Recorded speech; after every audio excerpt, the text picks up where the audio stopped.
প্রথমেই আপনাদের একটা কথা বলি, আপনারা অনেকেই আছেন যারা গল্প শুনছেন কিন্তু আমাদের চ্যানেলটিকে সাবস্ক্রাইব করছেন না। আমাদের পাশে থাকুন এবং আরও ভালো ভালো গল্প শুনতে এখনই সাবস্ক্রাইব করুন আমাদের ইউটিউব চ্যানেল স্কেয়ার অ্যালার্ট।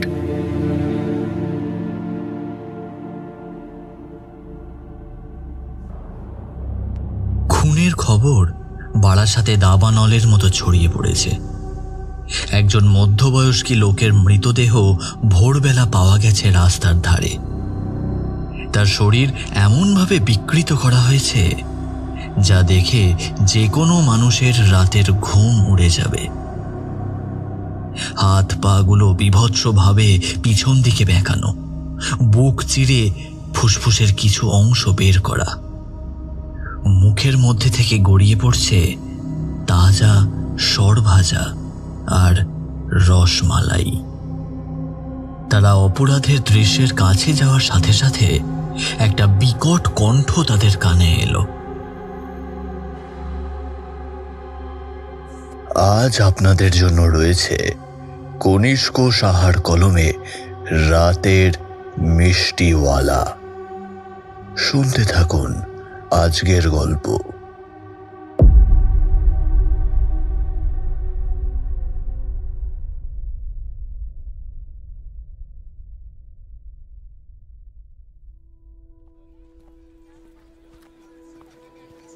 বারাসাতের সরু কোলাহলপূর্ণ রাস্তা দিয়ে রিনি দত্ত যখন হেঁটে চলেছিল তখন আর্দ্র বাতাস তার ত্বককে আলতো করে স্পর্শ করে যাচ্ছিল। সূর্য সবে সবে অস্ত যেতে শুরু করেছে। চারিদিকে আকাশ কমলা এবং গোলাপি রঙের ছোঁয়ায় এঁকে দিয়েছে। বড় বড় বিল্ডিং জুড়ে দীর্ঘ ছায়া ফেলেছে। রিনি তার গতি বাড়িয়ে দিল। তার ক্যানভাস ব্যাগটি বই এবং নোটগুলি তার কোমরের সাথে আলগা দোলনির ছন্দে চলেছে। তার দেরি হয়ে গিয়েছিল। অমৃতা হয়তো অপেক্ষা করতে থাকবে এমনটাই সে ভাবছিল। কলকাতার উপকণ্ঠে বারাসাত শহর এমন একটি জায়গা যেখানে আধুনিকতা এবং ঐতিহ্য একটি সূক্ষ্ম ভারসাম্যের সাথে সহাবস্থান করে। একদিকে প্রাচীন মন্দিরগুলি চকচকে নতুন দোকানগুলির পাশাপাশি দাঁড়িয়ে এবং রাস্তার খাবারের সুগন্ধ যানবাহনগুলির চলাফেরার সঙ্গে মিশে যায়। এখানেই পুরনো এবং নতুন প্রাণবন্তভাবে মিশে আছে। রিনি যখন সুকান্তপল্লীর রাস্তার দিকে বাঁক নিল তখন সে পিছন ফিরে একবার না তাকিয়ে পারল না। মিষ্টিওয়ালার গল্প, ভুতুড়ে মিষ্টি বিক্রেতা, সারাদিন তার মনে ছিল। যদিও এটা কেবলই একটি কিংবদন্তি ছিল, সে বারবার নিজেকে সেই কথাই মনে করিয়ে দিচ্ছিল। কিন্তু এই গোধূলিতে ফাঁকা রাস্তাটি যেন তার নিঃশ্বাস ধরে রেখেছে, যেন ছায়া থেকে কিছু বের হওয়ার জন্য অপেক্ষা করছে। সে একটা ছোট চায়ের স্টলে পৌঁছে গেল যেখানে অমৃতা বসেছিল। তার গাঢ় কোঁকড়ানো চুলগুলো একটা অগোছালো খোঁপায় বাঁধা। তার চোখের চশমাটা নাক অবধি এসে পড়েছে যখন সে ঝুঁকে পড়ে একটা জীর্ণ নোটবুকের পাতাগুলো ঘাঁটছিল। রিনি তার বন্ধুর পাশের প্লাস্টিকের চেয়ারে বসে পড়ল এবং ধপাস করে ব্যাগটাকে পাশে ফেলে দিল। সরি সরি সরি আমি অনেকটা দেরি করে ফেলেছি। রিনি হাঁপিয়ে উঠল। লাইব্রেরিতে আটকে পড়েছিলাম রে। অমৃতা মুখ তুলে তাকালো। মুখে একটা হাসি ছড়িয়ে পড়েছে তার। আমাকে গেস করতে দে, নিশ্চয়ই আরেকটা গবেষণার কাজের মধ্যে নিজেকে জড়িয়ে ফেলেছিস, তাই তো? রিনি মাথা নাড়ল।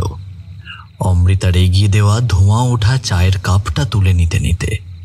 তুই আমাকে ভালো করেই চিনিস।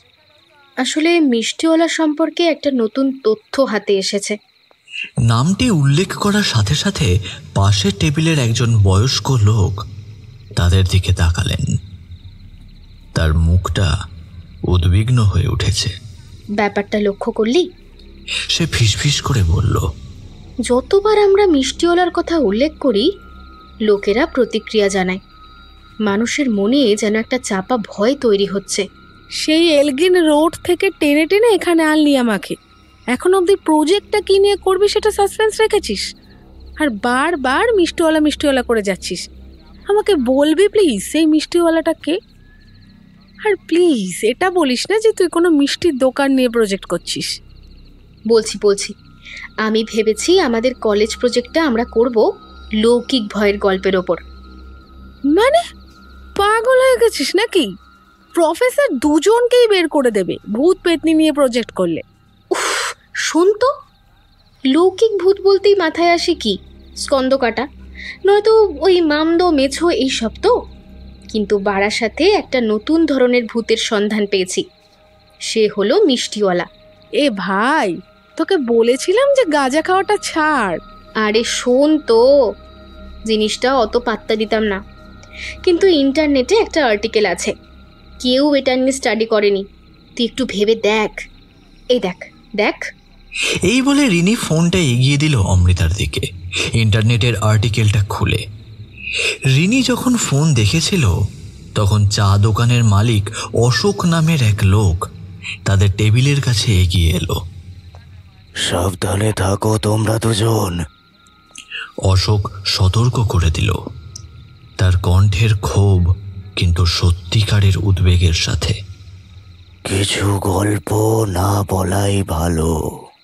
রিনি তার দিকে তাকালো, তার ভ্রু কুঁচকে গেল। কিন্তু অশোকদা, এটা একটা কিংবদন্তি, এটা নিয়ে গবেষণা করতে তো নিশ্চয়ই কোনো ক্ষতি নেই। অশোক মাথা নাড়ল, কাছাকাছি ঝুঁকে পড়ার আগে চারপাশে তাকালো।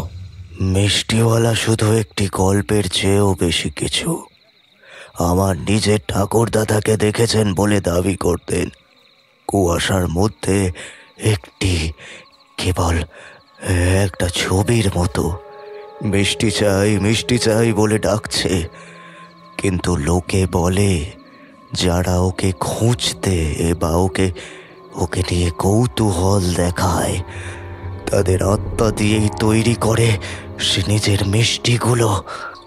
সন্ধ্যাতে গরম আভাস থাকা সত্ত্বেও রিনির মেরুদণ্ড বেয়ে একটা ঠান্ডা স্রোত বয়ে গেল।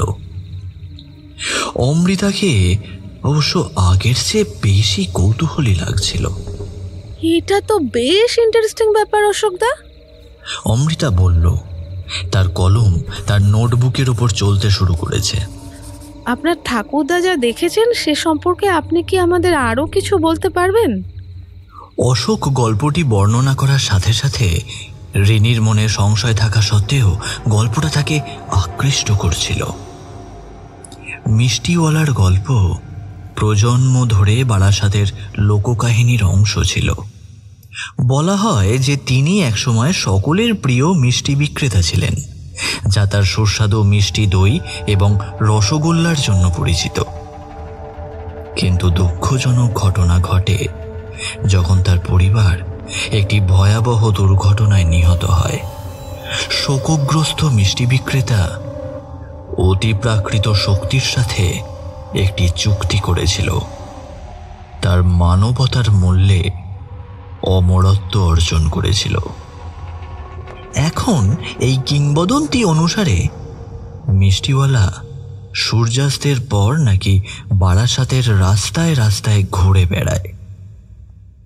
3 বার যদি অন্ধকার রাস্তায় কেউ তার নাম ধরে ডাকে তাহলে সে আসবে, আর যে ডাকছে তাকে মেরে ফেলে দেবে। বলা হয় যে তাদের আত্মা নাকি মিষ্টিওয়ালার ভৌতিক মিষ্টির উপকরণ হয়ে ওঠে। অশোক যখন তার গল্প শেষ করে তার স্টলে ফিরে এলো, রিনি এবং অমৃতা একে অপরের দিকে দৃষ্টি বিনিময় করল। আমাদের যুক্তির সাথে এটা বোঝা দরকার। রিনি তার ল্যাপটপটি বের করে বলল, আচ্ছা, আমরা শোনা কিংবদন্তির সমস্ত সংস্করণগুলো প্রথমে এক করি আর সাধারণ উপাদানগুলি খুঁজে বের করার চেষ্টা করি। এই গল্পটা ঠিক কিভাবে শুরু হয়েছিল তার একটা যুক্তিসঙ্গত ব্যাখ্যা থাকতে হবে। অমৃতা মাথা নাড়ল, কিন্তু তার চোখে স্বপ্নময় দূরের চেহারা।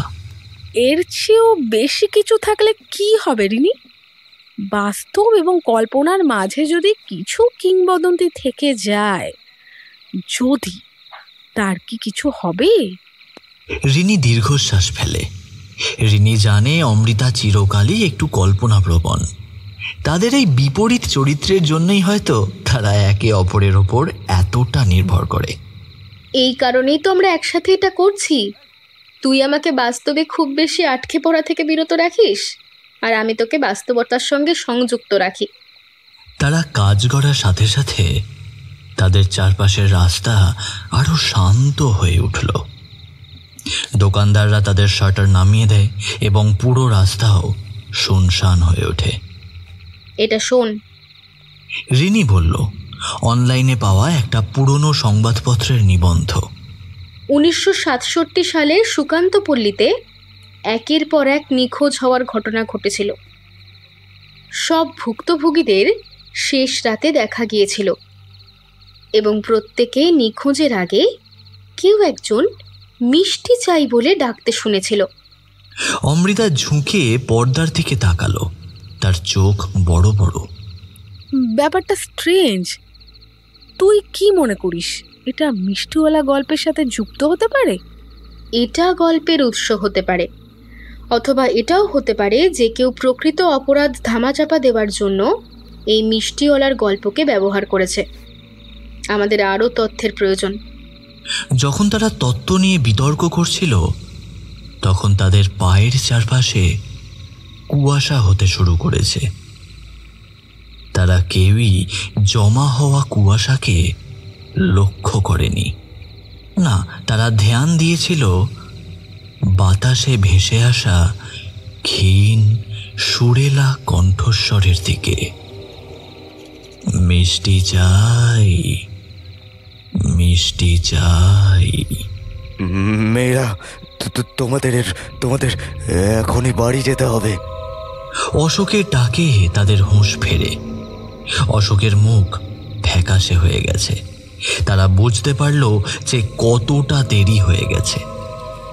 অন্ধকারের পরে এতক্ষণ বাইরে থাকা নিরাপদ নয়, বিশেষ করে যখন তার সম্পর্কে কথা বলছো তখন তো একেবারেই নয়।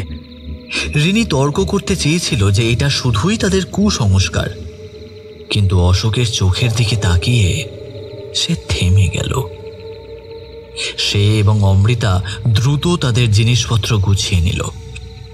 কাঁধে তাদের অসমাপ্ত গবেষণার ভার এবং কিছু প্রশ্ন যার উত্তর নেই। রাস্তার শেষ প্রান্তে অমৃতা রিনির হাত চেপে ধরল। বাড়িতে সাবধানে যাস। রিনি মাথা নেড়ে তার মনের ওপর যে অস্বস্তি জমেছিল তা ঝেড়ে ফেলার চেষ্টা করল। তোকেও একই কথা। শোন, নিরাপদে বাড়ি ফিরে আমাকে টেক্সট করবি।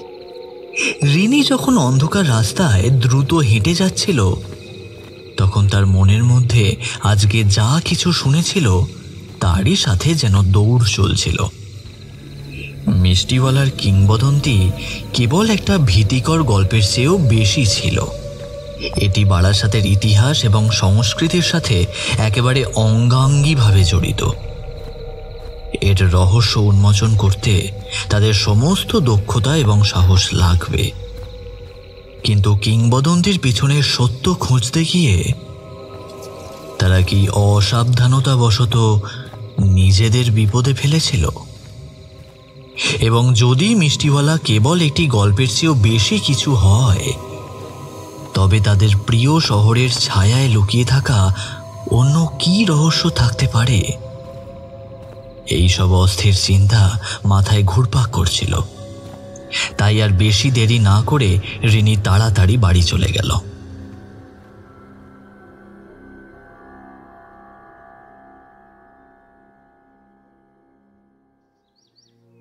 সকালের সূর্য বারাসাতের ওপর ছড়িয়ে থাকা কুয়াশা ভেদ করতে লড়াই করেছিল।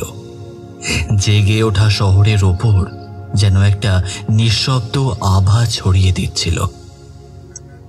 রিনি দত্ত সুকান্তপল্লী স্ট্রিটের কোণে দাঁড়িয়ে তার চোখ তার সামনের দৃশ্যটি পরীক্ষা করছে। হলুদ পুলিশ টেপ একটি সরু গলিতে ঘেরা। আর্দ্র বাতাসে ছিঁড়ে যাওয়া প্রার্থনার পতাকার মতো উঠছে। হে ভগবান, স্বপ্নেও ভাবতে পারিনি জীবনে এমন দিন আসবে। অমৃতা বিড়বিড় করে বলল, তার বন্ধুর পাশে এসে দাঁড়িয়ে। তার মুখে আতঙ্কের ছাপ। রিনি মাথা নাড়ল, তার চোয়াল শক্ত হয়ে গেছে। গত রাতে এখানে একজন লোক মারা গেছে অমৃতা, এবং অর্ধেক পাড়া মিষ্টিওয়ালাকে নিয়েই কানাঘুষো করছে। সবার বিশ্বাস ওই খুনের পেছনে মিষ্টিওয়ালাই দায়ী। খুনের খবর বারাসাতে দাবানলের মতো ছড়িয়ে পড়েছে। একজন মধ্যবয়স্কী লোকের মৃতদেহ ভোরবেলা পাওয়া গেছে রাস্তার ধারে। তার শরীর এমনভাবে বিকৃত করা হয়েছে যা দেখে যে কোনো মানুষের রাতের ঘুম উড়ে যাবে। হাত পাগুলো বিভৎসভাবে পিছন দিকে বেঁকানো, বুক চিরে ফুসফুসের কিছু অংশ বের করা। মুখের মধ্যে থেকে গড়িয়ে পড়ছে তাজা সরভাজা আর রসমালাই। তারা অপরাধের দৃশ্যের কাছে যাওয়ার সাথে সাথে একটা বিকট কণ্ঠ তাদের কানে এলো, এটা মেয়েদের জন্য কোনো জায়গা নয়, বাড়ি যাও। ইন্সপেক্টর রাজেশ শর্মা গলি থেকে বেরিয়ে এলেন, মুখে এক রাশ ক্লান্তি আর বিরক্তি।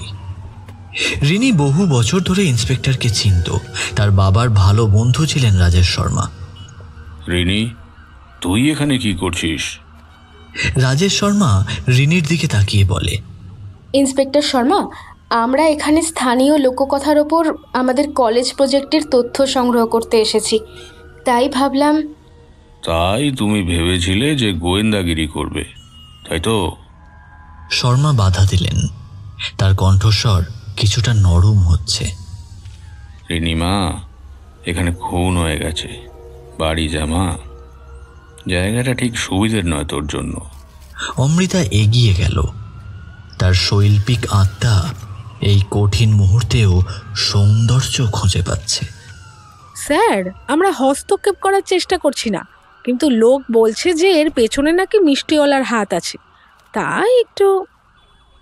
শর্মা দুই তরুণীর দিকে তাকালো। তার চোখে দ্বন্দ্ব স্পষ্ট। অবশেষে তিনি দীর্ঘশ্বাস ফেললেন। ঠিক আছে, 5 মিনিট দেখতে পারো তোমরা, কিন্তু কিছুই ছুঁতে পারবে না। আর যদি আমি জানতে পারি এই কেস নিয়ে কোনো কথা বাইরে গেছে। তিনি হুমকিটা অসমাপ্ত রেখে দিলেন। তারা গলিতে পা রাখার সাথে সাথে নিপীড়ক উত্তাপ আরো তীব্র হয়ে উঠল। ঘটনাস্থলটির মধ্যে কেমন একটা ব্যাপার ছিল। দুটি ভেঙে পড়া বাড়ির মাঝে একটি সরু গলি। দিনের বেলাতেও কেমন গা ছমছম করছিল। রিনি মনে মনে ঘটনাস্থলের সবকিছুই মনের খাতায় লিখে রাখতে লাগল। স্থানীয় মিষ্টির দোকান থেকে ফেলে দেওয়া একটি মোড়ক, দেওয়ালে একটা আঁচড়ের চিহ্ন এবং সেখানে কাদার মধ্যে সবেমাত্র দৃশ্যমান একটি পায়ের ছাপ, যা মানুষের জন্য খুব বড় বলে মনে হয়েছিল। রিনি, এটা দেখ। দেওয়ালে আংশিকভাবে বছরের পর বছর ধরে অস্পষ্ট এবং বিবর্ণ গ্রাফিতি আঁকা ছিল। লম্বা ঢলা পোশাকে একটি মূর্তি, মুখটা যেন কোনো নরক থেকে উঠে আসা দানবের।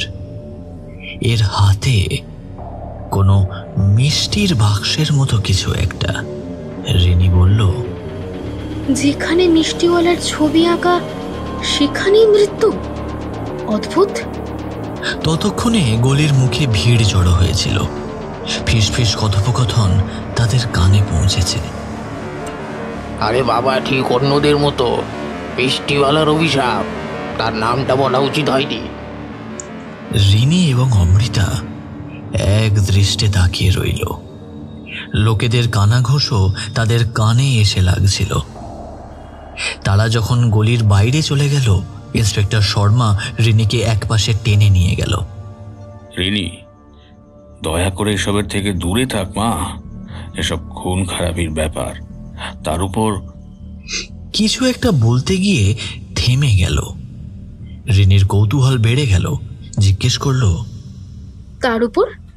শর্মা ইতস্তত করলেন, তারপর নিচু গলায় বললেন, দেখ, এর আগেও এই পাড়ায় খুন খারাপি হয়েছে। আমাদের সন্দেহ জিনিসগুলোর পেছনে কোনো সিরিয়াল কিলার বা গ্যাং বা কোনো রাজনৈতিক দলের হাত থাকতে পারে। তাই বলছি যে এসবের মধ্যে জড়াস না। কখন কি বিপদ হয় কেউ তো বলতে পারে না। না, গরমের মধ্যেও রিনির মেরুদণ্ড বেয়ে ঠান্ডা স্রোত বয়ে গেল। তার মানে এর আগেও এখানে খুন হয়েছে? হ্যাঁ, তাই তো বলছি। পারলে আর এদিকে আসিস না, বুঝলি? অপরাধের স্থান থেকে চলে যাওয়ার সাথে সাথে রিনির মনে কেমন যেন একটা অস্বস্তি এসে বাসা বাঁধল। অমৃতা তার বন্ধুর মেজাজ বুঝতে পেরে তার কথা বলার অপেক্ষায় রইল। রিনি হঠাৎ বলল, আমাদের ব্যাপারটা তলিয়ে দেখা দরকার, বুঝলি? কি তলিয়ে দেখবি? এই গল্পটা, মিষ্টিওয়ালা, সবই। উত্তেজনা এবং ভয়ের মিশ্রণে রিনির চোখ চকচক করছে। আমরা যদি বুঝতে চাই কি ঘটছে, আমাদের কিন্তু এর মূলে যেতে হবে। আমার মাথায় একটা আইডিয়া এসেছে, বুঝলি? রিনির মনের ভাব বুঝতে পেরে অমৃতার চোখ বড় হয়ে গেল। না রিনি, আমি জানি তুই কি বলবি, আর আমি তাতে তোর সাথে একদম নেই। কি বলবো বলতো? তুই এখন ভাবছিস মিষ্টিওয়ালাকে ডেকে আনার কথা, আর আমি এই বোকা মধ্যে তোর সাথে নেই রে। আরে দেখতে তো হবে, যেই পদ্ধতিতে মিষ্টিওয়ালাকে ডাকা হয় সেটা অডিও কাজ করে কিনা। পাগল হয়ে গেছিস নাকি? খুন হয়েছে ওখানে, পুলিশ আমাদের ওখানে যেতে বারণ করেছে, আর তুই আবার সেই পাগলামো করছিস। কোনো সিরিয়াল কিলার চলে এলে তখন কি করবি তুই? আরে তখন দুজনে দৌড় মারবো। চাপ নিস না, এই দেখ পেপার স্প্রে আছে, প্লিজ অমৃতা। রিনির চোখের দিকে তাকিয়ে সে একটা ভারী নিঃশ্বাস ছাড়ে।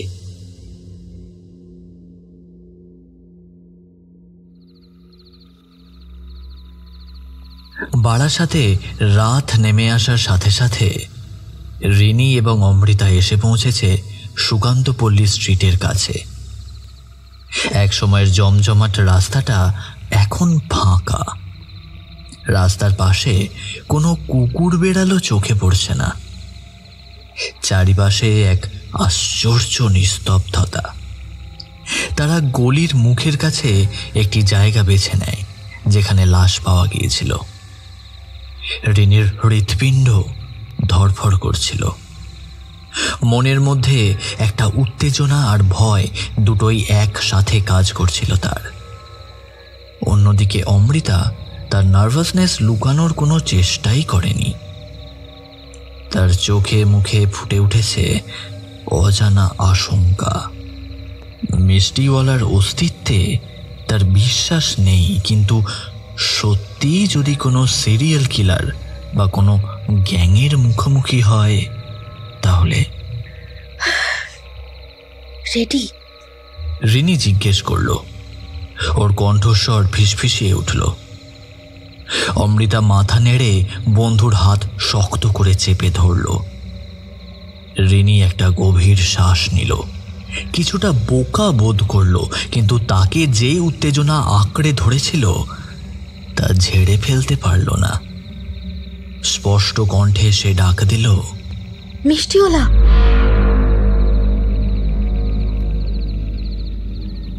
অন্ধকার গলি আর মাঝে মাঝে জ্বলতে থাকা স্ট্রিট লাইটের সেই রহস্যময় আবহাওয়ায় তার আওয়াজটা যেন দুলতে দুলতে কোথাও মিলিয়ে গেল।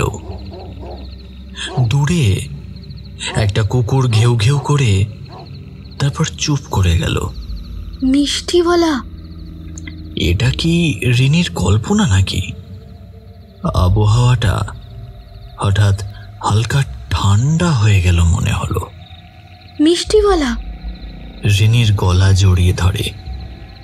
এক মুহূর্তের জন্য তার মনে হলো রাস্তার শেষ প্রান্তে যেন একটা ছায়ামূর্তি সরে গেল। অমৃতা রিনির হাত ধরে বলল, আমাদের যাওয়া উচিত, চল। রিনিও বুঝল রাত অনেক হয়েছে, আর তাছাড়াও রিনির কেমন যেন একটা অস্বস্তি লাগছিল। মনে হচ্ছিল কেউ যেন তাদের দেখছে। তাই সেও আর সময় নষ্ট করল না।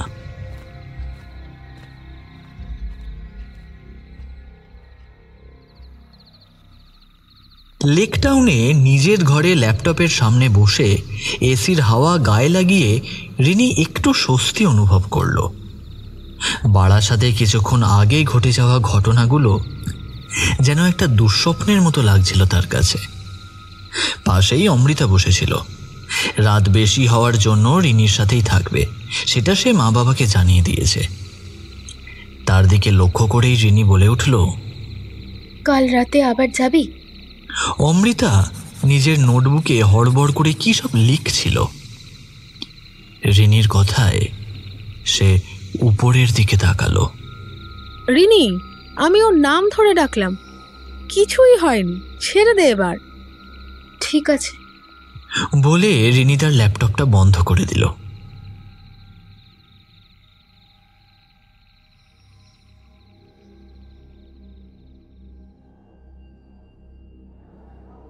বারাসাত কলেজের লাইব্রেরির এসি ঘরে ঢুকে দুই বন্ধুই স্বস্তি অনুভব করল। বাইরে এই মুহূর্তে যা মারাত্মক গরম। রিনি দত্ত সাইকোলজিক্যাল পাঠ্যপুস্তক এবং গবেষণাপত্রের স্তূপ দিয়ে ঘিরে বসেছিল। তার সামনে তার ল্যাপটপ খোলা। টেবিল জুড়ে অমৃতা জোর কদমে নিজের প্রজেক্ট রিপোর্ট তৈরি করছিল। রিনি বলল, এই শোন না, সমষ্টিগত অচেতন সম্পর্কে জাংয়ের তথ্য অনুসারে অনেক সময় মানুষ বা গোষ্ঠী নিজেদের খারাপ সময়কে ব্যাখ্যা করার জন্য অথবা মানসিক শান্তি পাওয়ার জন্য কোনো কাল্পনিক চরিত্রের জন্ম নেয়। মিষ্টিওলা যদি স্থানীয় লোককাহিনীর চেয়ে আরও গভীর কিছুতে নির্দেশ করে তাহলে কি হবে? অমৃতা তার ল্যাপটপ থেকে উপরে তাকালো।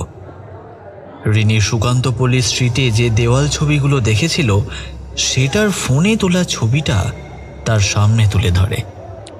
মানে বলতে চাইছিস যে একটা সার্বজনীন ভয়কে আকৃতি দেবার মতন? রিনি মাথা নাড়ল, তার চোখ চকচক করছে। ঠিক, অজানা ভয়, মৃত্যু, সামাজিক উৎপীড়ন আমাদের নিয়ন্ত্রণের বাইরের শক্তি। এসবের থেকে বাঁচার জন্যই সুকান্তপল্লীর লোকেরা এরম একটা ভুতুরে গল্পের সৃষ্টি করেছে। দুজনে যেন পুরো ব্যাপারটার একটা মনস্তাত্ত্বিক ব্যাখ্যা খুঁজে পাচ্ছিল। রিনি একটা স্প্রেডশিট টেনে বলল, এই সমীক্ষার ফলাফলগুলো একবার দেখ। এই উত্তরদাতাদের 70% অন্ধকারের পরে একা বের হওয়া আর এড়িয়ে যাওয়ার কথাটাকেই রিপোর্ট করেছেন, আর 65% বলছেন যে ভুলবশত মিষ্টিওয়ালার নাম বলা এড়াতেই তারা তাদের রুটিন পরিবর্তন করেছে। অমৃতা ভ্রু কুঁচকে তাকালো, তার চিবুকের সাথে তার পেন্সিল টোকা দিল।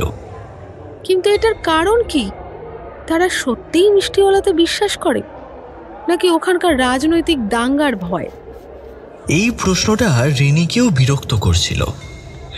বিশ্বাস এবং সামাজিক সামঞ্জস্যের মধ্যে রেখাটি অস্পষ্ট, বিশেষ করে যখন এটি মিষ্টিওয়ালা কিংবদন্তির মতো দীর্ঘস্থায়ী সাংস্কৃতিক ঘটনার সাথে জড়িত। রিনি সিদ্ধান্ত নিল, আমাদের আরও গভীরে খোঁজ করতে হবে। এই সংখ্যাগুলি আমাদের বলছে যে লোকেরা কি করছে, কিন্তু কেন সেটা বলছে না।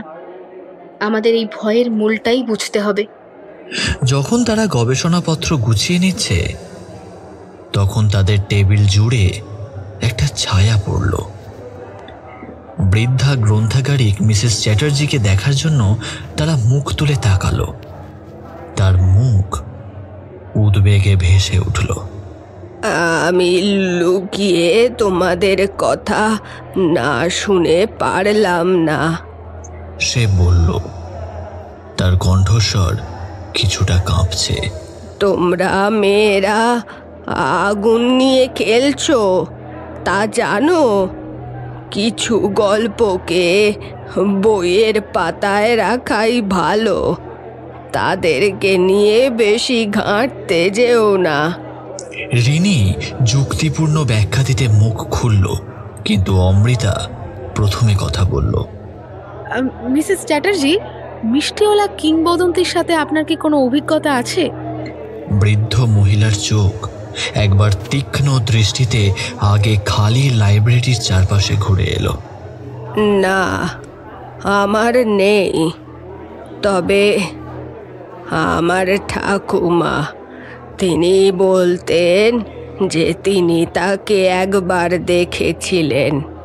তিনি বলেছিলেন অন্ধকার রাতে হঠাৎ রাস্তার মাঝে এক রাশ কুয়াশা এসে জড়ো হচ্ছিল, আর তারই সাথে একটা কড়া মিষ্টির গন্ধ, অনেকটা ময়রার দোকানে যেমন পাওয়া যায়। তারপর থেকে ঠাকুমার অন্ধকার হওয়ার পরে কখনো বাইরে যাননি। মিসেস চ্যাটার্জি যখন দ্রুত চলে গেলেন কথাগুলো বলে, তখন রিনি আর অমৃতা এক দৃষ্টে তাকিয়ে রইল। লাইব্রেরির শীতল আবহাওয়া ছেড়ে গরম দুপুরে পা দিল ওরা। রাস্তাগুলো স্বাভাবিকের চেয়ে শান্ত ছিল। সাম্প্রতিক হত্যাকাণ্ড এবং মিষ্টিওয়ালার নতুন গুজব অনেকেই বাড়ির ভিতরে রেখেছিল। অমৃতা পরামর্শ দিল, আমাদের সুকান্ত পল্লীর কাছে একবার যাওয়া উচিত। এর আগেও মিষ্টিওয়ালাকে কে একজন ডেকেছে, তারা ওই সুকান্ত পল্লীর আশেপাশেই ছিল। রিনি মাথা নাড়ল। তথ্যের প্রতিটা অংশ নতুন করে জটিলতার স্তর যুক্ত করছে বলে মনে হচ্ছে। সুকান্ত পল্লীর আশেপাশের পরিবেশটা যেন আরো বেশি থমথমে। একটা বটগাছের নিচে দাঁড়ালো তারা। রোদের যা তেজ, তাতে বাইরে বেশিক্ষণ দাঁড়ানো যায় না। অমৃতা ফিসফিসিয়ে গাছের গোড়ার দিকে ইশারা করে। রিনি, দেখ। সেখানে অর্ধেক লুকানো শিকড় এবং ধ্বংসাবশেষের আলো আঁধারির মধ্যে একটা ভাঙা, কিছুটা দৃশ্যমান মূর্তি উঁকি মারছিল। রিনি সাবধানে কাছে গেল। তার হৃৎপিণ্ড ধড়ফড় করছে। মূর্তিটা স্পষ্টতই পুরনো ছিল। সময় আর প্রকৃতির খেয়ালে মূর্তিটার সমস্ত রকম বৈশিষ্ট্যই নষ্ট হয়ে গিয়েছিল, কিন্তু কোনো ভুল ছিল না। পোশাকের ফর্ম, নৈবেদ্যে রাখা মিষ্টির ট্রে। অমৃতা নিঃশ্বাস ফেলল। তার কণ্ঠে বিস্ময় আর ভয়ের মিশ্রণ। এটা মিষ্টিওয়ালা? রিনি তার ফোন বের করল, প্রতিটা কোণ থেকে ছবি তুলল। এখানে কি তবে মিষ্টিওয়ালাকে রীতিমতো কোনো লৌকিক দেবতা রূপে পুজো করা হয়? রিনি মূর্তিটা ভালোভাবে দেখার জন্য ঝুঁকে পড়ার সাথে সাথেই কিছু একটা তার নজরে পড়ল। মূর্তিটার গোড়ায় খোদাই করা, প্রায় শ্যাওলা এবং ময়লা দ্বারা লুকোনো একটা কিছু শব্দ, যা সে চিনতে পারেনি। অমৃতা, কি লেখা এটা বের করতে পারিস? অমৃতা সেই দিকে তাকালো। প্রাচীন ভাষা সম্পর্কে তার একটু আধটু দখল আছে। এটা এটা বাংলা নয়, হিন্দিও নয়, পুরনো মনে হচ্ছে, হয়তো সংস্কৃত ভিত্তিক। আমি কয়েকটা শব্দ তৈরি করতে পারি। মিষ্টি, রাত্রি, ক্ষুধা, কিন্তু বাকিটা খুব জীর্ণ। রিনি হঠাৎ হাতের কাছে কিছু একটা অনুভব করল। সে দেখে তার হাতে কোথা থেকে এসে বসেছে একটা পিঁপড়ে। বটগাছের নিচে রাখা মিষ্টিগুলোর উপর জড়ো হয়ে আছে এক গাদা পিঁপড়ে। সেখান থেকেই এসেছে হয়তো, কিন্তু হাতের ওপর উঠল কিভাবে? সে পিঁপড়েটা ঝেড়ে ফেলল। অমৃতা ততক্ষণে ফোন ক্যামেরা দিয়ে মূর্তি আর নিচের লেখাগুলোর ছবি তুলে নিল। রিনি দ্রুত তার ব্যাগে তাদের সরঞ্জাম গুছিয়ে নিয়ে বলল, আমাদের কিন্তু যাওয়া উচিত, দেরি হয়ে যাচ্ছে। তার উপর বেশি বেলা হলে কিন্তু মাও বকবে। তারা দ্রুত নিজের বাড়ির দিকে রওনা দিল। রিনি ঘরে আরাম করে বিছানায় গা এলিয়ে দিয়ে মনে মনে ভাবে, আমাদের ঐতিহাসিক রেকর্ডের সাথে শিলালিপিটিকে ক্রস রেফারেন্স করে মূর্তিটির গঠন বিশ্লেষণ করতে হবে। সমস্ত দৃশ্য এবং ঘটনাগুলিকে একসাথে আনবার চেষ্টা করতে হবে। যদি জানা যায় মিষ্টিওয়ালার গল্প কত প্রাচীন, তাহলে প্রজেক্টের পেপার পাবলিশ করতে সুবিধে হবে। আর তার সাথে যদি এই খুনের সুরাহাটাও হয়ে যায়, তাহলে একটা ভালো সাইকোলজিক্যাল অ্যাঙ্গেল পাওয়া যাবে। সে ফোন বের করে সার্চ করতে লাগলো মিষ্টিওয়ালাকে নিয়ে। আশ্চর্য, সুকান্তপল্লীর আশেপাশের এলাকা, চার বাংলা, কোথাও মিষ্টিওয়ালার ব্যাপারে কোনো তথ্য পাওয়া যায় না। ইন্টারনেটে মাত্র একটা আর্টিকেল ছাড়া আর কিছুই নেই সুকান্তপল্লী নিয়ে। সেই আর্টিকেলটার লেখাটা দেখে মিষ্টিওয়ালাকে নিয়ে বারাসাতের লোকের ভয়। রিনি লেখকের নাম দেখল, প্রফেসর তীর্থঙ্কর ব্যানার্জি।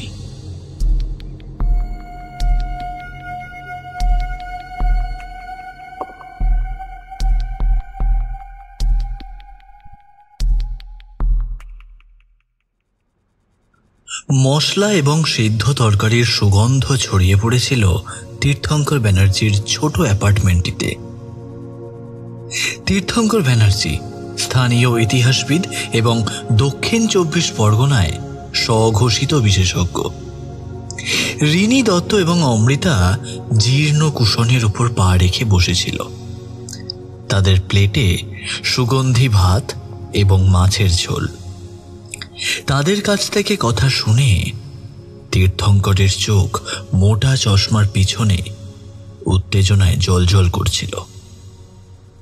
লুচির টুকরো মুখে পড়ে ইশারা করে সে বলল, হ্যাঁ, তোমরা মেয়েরা একটা সাধারণ ভূতের গল্পের চেয়েও গভীর কিছুর সঙ্গে বোঝাপড়া করতে নেমেছ। এই মিষ্টিওয়ালা আর 10টা ভৌতিক গল্পের মতো নয়। রিনি সামনের দিকে ঝুঁকে পড়েছে। সম্ভাব্য নতুন তথ্য তার সন্দেহকে সাময়িকভাবে দূরে সরিয়ে দিয়েছে। ওটাই তো আমরা জানতে চাই, কে এই মিষ্টিওয়ালা, আর একে নিয়ে এত ভয় কোথা থেকে আসছে? তীর্থঙ্কর মুচকি হেসে উঠল। একটা আমোদ ও বিষণ্ণতায় বদ্ধ আওয়াজ এলো। শোনো, এই মিষ্টিওয়ালাকে বুঝতে হলে তোমাদের প্রথমে গোবিন্দ বাগদির গল্পটি জানতে হবে। অমৃতা দ্রুততার সাথে তার নোট বইটা বের করে আনলো।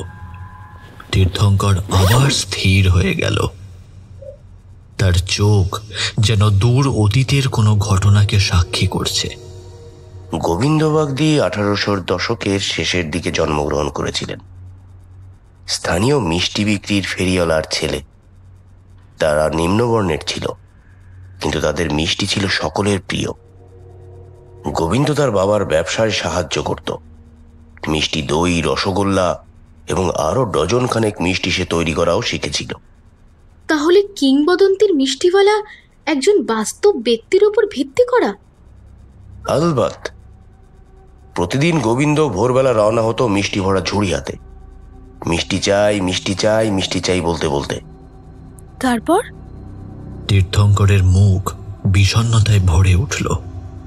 গোবিন্দর নিয়মিত গ্রাহকদের মধ্যে ছিল একজন ধনী ব্রাহ্মণ পরিবার। তাদের বাড়ির 8 বছরের মেয়ে বিমলার সাথে গোবিন্দর খুব বন্ধুত্ব ছিল। গোবিন্দকে দেখলেই ছুটে যেত মিষ্টি খাবার জন্য। গোবিন্দও সেরকম রোজ কিছু না কিছু নিজের ঝুড়ি থেকে বের করে খেতে দিত মেয়েটাকে। বিমলা নামটা কোথাও একটা শুনেছি বলে মনে হচ্ছে। আচ্ছা, আমরা কিছু পুরনো রেকর্ডে এই নামটা খুঁজে পেয়েছি, তাই না অমৃতা? অমৃতা মাথা নাড়ল, তার স্কেচবুকের দিকে ফিরে গেল। হ্যাঁ, একটা পুরনো সম্পত্তি বিবাদের সাথে সম্পর্কিত, কিন্তু আমরা বুঝতে পারিনি কিভাবে এটি মিষ্টিওয়ালা গল্পের সঙ্গে যুক্ত হতে পারে। বিমলা সেই আগুনের ফুলকি যা ভবিষ্যতের দাবানলকে জ্বলতে সাহায্য করেছিল। তাদের জাত এবং মর্যাদার পার্থক্য থাকা সত্ত্বেও গোবিন্দ আর তার মধ্যে একটা বন্ধুত্ব আর স্নেহের সম্পর্ক তৈরি হচ্ছিল। গোবিন্দ তাকে নিজের মেয়ের মতো ভালোবাসত, সর্বদা তার জন্য সবচেয়ে টাটকা মিষ্টিগুলো বাঁচিয়ে রাখত। প্রফেসর থেমে জলের গ্লাসে চুমুক দিলেন। তার মুখ চোখে গম্ভীর ভাব ফুটে উঠেছে। কিন্তু একদিন হঠাৎ গোবিন্দের দেওয়া মিষ্টি খাওয়ার পরেই বিমলা ভয়ানক অসুস্থ হয়ে পড়ে। কিসের থেকে হচ্ছিল তা কেউ জানে না। এর আগের রাতের ভুলভাল খাবার খাওয়ার জন্য বা গরমের জন্য, এরকম কারণ তো কিছু হতে পারত, কিন্তু তাদের শোক ও ক্ষোভে বিমলার পরিবার এবং প্রতিবাসীরা গোবিন্দকে দোষারোপ করে। রিনির গায়ে কাঁটা দিয়ে উঠল। সে অনুমান লাগাতে পারছিল যে গল্পটা কোথায় যাচ্ছে। তীর্থঙ্কর বলে চলতে থাকে, তার কণ্ঠস্বর নিচু এবং তীব্র। তারা গোবিন্দকে ধরে নিয়ে গিয়ে নির্দয়ভাবে মারধর করল। সবার দাবি মেয়েটাকে নাকি ইচ্ছে করে খারাপ মিষ্টি বা বিষাক্ত মিষ্টি খাইয়েছে সে। তার উপর জাতপাতের ব্যাপার সে সময় তো ছিল তুঙ্গে। ভাবতে পারছো কি অবস্থা হতে পারে? দৃশ্যের হিংস্রতাকে অনুমান করতে গিয়ে অমৃতার গলা শুকিয়ে গিয়েছিল। অমৃতা জিজ্ঞাসা করল, কি হয়েছিল ওর? প্রায় 1.5 ঘন্টা ধরে মার খাবার পর সে অচেতন হয়ে পড়ে। আশেপাশের লোকেরা তার অচেতন দেহটাকে দূরে একটা ঢিবির কাছে ফেলে দেয় তার মিষ্টিগুলোর সাথে। ভাবলেও কষ্ট লাগে, তাই না? রিনি অস্বস্তি বোধ করল। গল্পটি কেন যেন তার মনের ভিতরে কোথাও নাড়া দিয়েছিল। সে জিজ্ঞেস করছিল, আর বিমলা? সে ধীরে ধীরে সুস্থ হয়ে উঠল অবশেষে, কিন্তু ততক্ষণে গোবিন্দের অনেক দেরি হয়ে গেছে। পরের দিন ঢিবির কাছে লোকজন গিয়ে দেখে গোবিন্দ যেখানে পড়েছিল সেখানে এক গাদা পিঁপড়ে জমা হয়েছে। তারা পিঁপড়ে সরিয়ে দেখে সেখানে পড়ে আছে শুধু একটা কঙ্কাল। অচেতন গোবিন্দের শরীরে লেগে থাকা মিষ্টির গন্ধে ঢিবির থেকে পিঁপড়েরা বেরিয়ে আসে আর গোবিন্দর দেহ খুবলে খুবলে খেয়ে শেষ করে। সাধারণ মানুষেরা এই দৃশ্য দেখে রীতিমতো ভয় পেয়ে যায়, কিন্তু এইভাবে তো একটা কঙ্কালকে ফেলে রাখা যায় না। তাই ওখানেই কঙ্কালটাকে মাটি চাপা দিয়ে দেয়। আজ ওখানেই সুকান্তপল্লী পাড়া তৈরি হয়েছে। সুকান্তপল্লীর নিচে? এ কারণেই মিষ্টিওয়ালার গল্প বারাসাতের সুকান্তপল্লীর বাইরে কোথাও সেরম একটা পাওয়া যায় না। তীর্থঙ্কর মাথা নাড়ল। সুকান্তপল্লীতে যে মাটিতে হাঁটছ সেটি গোবিন্দের অচিহ্নিত সমাধির উপরে তৈরি করা হয়েছিল। কিন্তু গোবিন্দ বাগদি মিষ্টিওয়ালা হয়ে গেল কিভাবে? কিভাবে একটা সাধারণ মানুষের থেকে সে মানুষের মনে এখন একটি অপদেবতা রূপে স্থান নিল? তার আগের উত্তেজনা এক ঝলকে ফিরে আসছে। এখানেই লোককাহিনী এবং সম্মিলিত অপরাধ বোধ একে অপরকে স্পর্শ করে। গোবিন্দের মৃত্যুর পরের বছরগুলোতে সুকান্তপল্লীর দুর্ভাগ্য দ্বারা জর্জরিত হয়েছিল। ফসল ব্যর্থ হয়েছিল, শিশুরা অসুস্থ হয়ে পড়ছিল, দুর্ঘটনা আরো ঘন ঘন বলে মনে হয়েছিল। এবং তারা এটিকে গোবিন্দর প্রেতের অভিশাপ হিসেবে ধারণা করেছিল, তাই তো? অবশ্যই। গল্প বেড়েছে এবং পরিবর্তিতও হয়েছে। গোবিন্দ নির্দোষ হয়েও রোষের শিকার হয় আর মিষ্টিওয়ালা হয়ে ওঠে এক প্রতিহিংসা পরায়ণ আত্মা। আর এভাবেই গল্প শুরু হয়। তাহলে পুরো মিষ্টিওয়ালা কিংবদন্তিটি অন্যায় এবং সাম্প্রদায়িক অপরাধবোধের ভিত্তির ওপর নির্মিত। ইতিহাস সবসময় যেরকম ভাবো সেরকম হয় না মিস্ত্রিনী। মিষ্টিওয়ালার কিংবদন্তি অনেক উদ্দেশ্যে কাজ করে। এটা কুসংস্কারের বিরুদ্ধে একটি সতর্কতামূলক গল্প এবং সম্মিলিত অপরাধবোধের প্রকাশ। সন্ধে নামার সাথে রিনি এবং অমৃতা তীর্থঙ্করকে প্রশ্ন করে কিভাবে তিনি এই ইতিহাস উন্মোচন করেছিলেন। বিমলার পরিবারের কি কোনো জীবিত বংশধর ছিল? গোবিন্দের কবরের অবস্থান কি চিহ্নিত করা যেতে পারে? প্রতিটা উত্তরের সাথে ইতিহাস, কিংবদন্তি এবং মনোবিজ্ঞানের জাল আরো জটিল হয়ে উঠেছে। সূর্য অনেক আগেই অস্ত গিয়েছিল। তারা তীর্থঙ্করের অ্যাপার্টমেন্ট ছেড়ে গেলেও তাদের মন এখনো আজকের শোনা গল্পের রেশ কাটিয়ে উঠতে পারেনি। বারাসাতে নিরিবিলি রাস্তা দিয়ে হেঁটে হেঁটে বাড়ি ফিরছিল তারা। দুজনেই চুপ। অবশেষে কথা বলল অমৃতা। এটা আমাদের থিসিসে লিখলে ব্যাপক হবে। রিনি আস্তে আস্তে মাথা নাড়ল। একদম, আমাদের এই ঐতিহাসিক ঘটনাটাকে একবার বাকি ঘটনার সাথে মিলিয়ে দেখে লিখতে হবে। একটি লোককথার মনস্তাত্ত্বিক প্রভাব, সাম্প্রদায়িক আচরণ, এমনকি বিভিন্ন রিপোর্টের লেখা ঘটনাগুলি সবগুলো সুন্দর করে ভালোভাবে সাজিয়ে লিখতে পারলে দারুণ ব্যাপার হবে। অন্ধকার রাস্তায় হাঁটার সময় হঠাৎ তাদের নাকে এসে লাগলো একটা মিষ্টি গন্ধ। দুজনেই স্থির হয়ে গেল, বড় বড় চোখ করে একে অপরের দিকে তাকালো। রে, গন্ধ পাচ্ছিস? রিনি মাথা নাড়ল, তার হৃদয় কেঁপে উঠল। আর কোনো কথা না বলে উভয় দ্রুত নিজ নিজ বাড়িতে চলে গেল। মনে মনে গোবিন্দ বাগদির গল্প প্রতিধ্বনিত হল।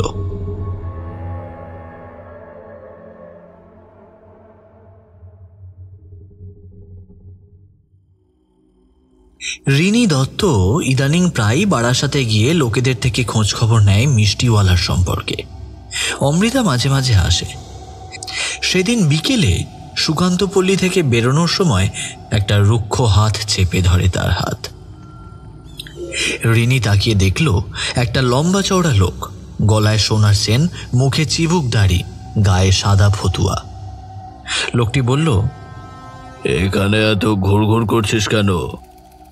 রিনির মুখে তার গরম শ্বাস পড়ল। শুনলাম নাকি মিষ্টিওয়ালা নিয়ে গল্প লিখছিস? আমিও মিষ্টি দিই, খাবি নাকি?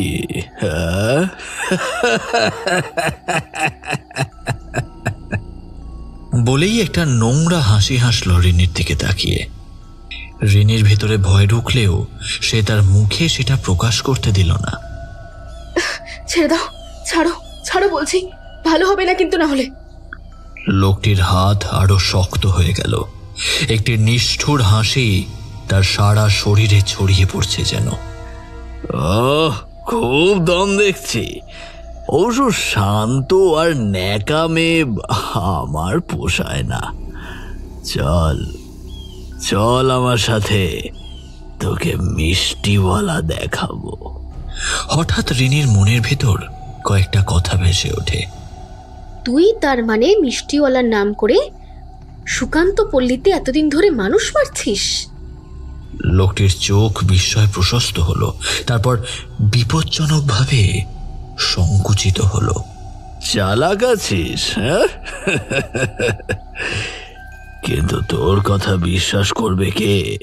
আর তুই বেঁচেই বা পালাবে কি করে? লোকটা এগিয়ে আসতেই রিনি প্রচন্ড জোরে নিজের হাঁটু দিয়ে লোকটার অন্ডকোষে মারে। লোকটি ব্যথায় কুঁকিয়ে ওঠে। এই সুযোগে রিনি সেখান থেকে পালিয়ে আসে।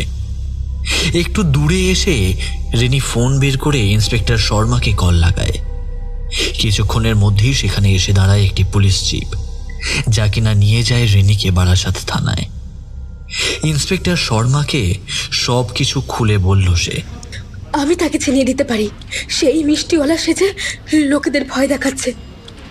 রিনির কথা শুনে ইন্সপেক্টর শর্মার মুখ গম্ভীর হয়ে গেল। এই লোকটাকে ধরার চেষ্টা করো।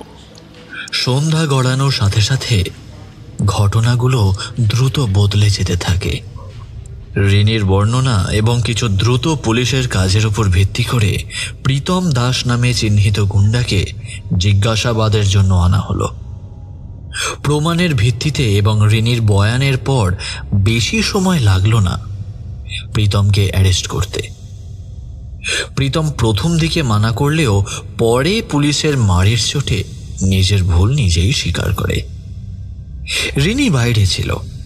ইন্সপেক্টর শর্মা স্টেশন থেকে বেরিয়ে আসেন, তার মুখে জয় ও উদ্বেগের মিশ্রণ। আমরা সাম্প্রতিক মিষ্টিওয়ালা সম্পর্কিত ঘটনার জন্য প্রীতম দাসের বিরুদ্ধে অভিযোগ জমা নিয়েছি। যদিও আমার মনে হয় যে প্রীতমের পেছনে কোনো বড় নেতার হাত আছে, তবে চিন্তা নেই, 2-3 ঘাপ পড়লে নিজের থেকেই সব উগড়ে দেবে। পুলিশের গাড়ি রিনিকে বাড়ির মোড় অবধি ছাড়তে এলো। তখন রাত 10টা। পাড়া নিস্তব্ধ। রিনির সেই দিকে নজর নেই। তার মাথায় তখন আজকের ঘটনাটাই ঘুরছে। হঠাৎ একটা মিষ্টি গন্ধ এসে লাগলো তার নাকে।